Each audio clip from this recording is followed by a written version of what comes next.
Hari ini mari kita bersama-sama membaca firman Tuhan dan merenungkan firman Tuhan yang terdapat dalam Matius pasal yang ke-11 ayat 25 sampai dengan ayat yang ke-30. Matius pasal yang ke-11 ayat 25 sampai dengan ayat yang ke-30. Di ayat-ayat di atas dari ayat 25 ini, Yesus mengecam kota-kota yang tidak bertobat. Kota-kota yang melihat mujizat, mendengar pemberitaan Injil tapi tidak berubah dan tidak bertobat. Tetapi di ayat yang ke-25 ini, Yesus kalau boleh kita katakan dia mengucap syukur. Karena dikatakan di ayat yang ke-25, pada waktu itu berkatalah Yesus, "Aku bersyukur kepadamu Bapa, Tuhan langit dan bumi, karena semuanya itu Engkau sembunyikan bagi orang bijak dan orang pandai, tetapi Engkau nyatakan kepada orang kecil. Ya Bapa, itulah yang berkenan kepadamu."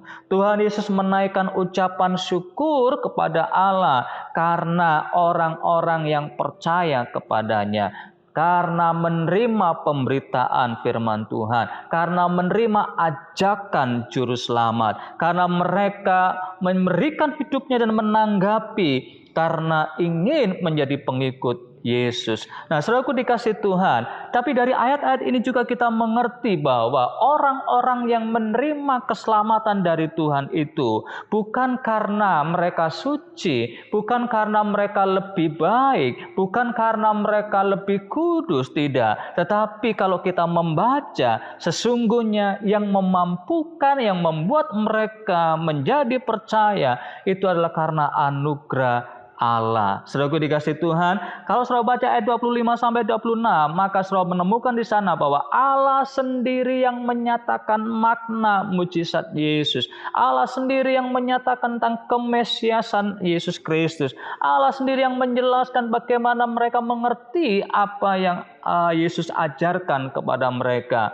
Nah, saudaraku dikasih Tuhan, sehingga dikatakan di ayat yang ke-26, "Ya Bapa, itulah yang berkenan kepadamu." Engkau di ayat yang ke-25 bagian terakhir, tetapi Engkau nyatakan kepada orang kecil. Saudara dikasih Tuhan, orang yang rendah hati yang menantikan dan terbuka hatinya, disitulah Allah nyatakan kebenaran itu.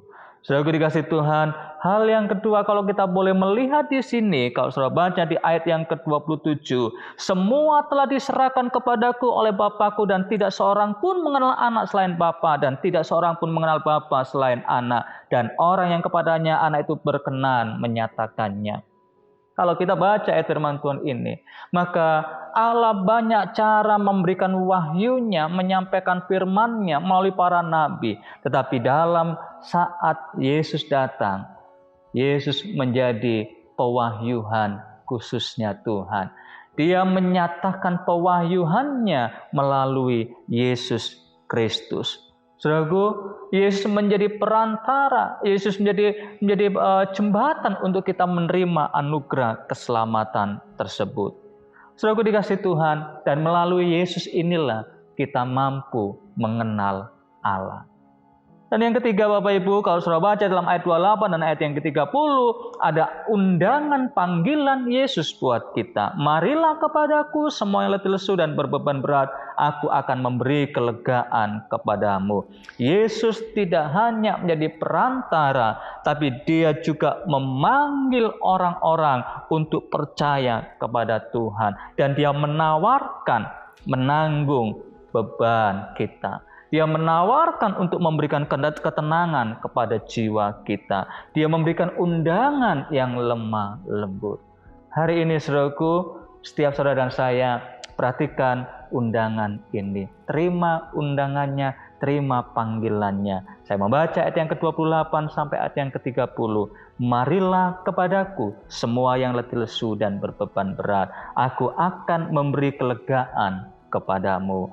Pikulah kuk yang kupasang dan belajarlah padaku, karena aku lemah lembut dan rendah hati, dan jiwamu akan mendapat ketenangan. Sebab kuk yang kupasang itu enak dan bebanku pun ringan." Tuhan Yesus memberkati Bapak Ibu Saudara semuanya. Shalom.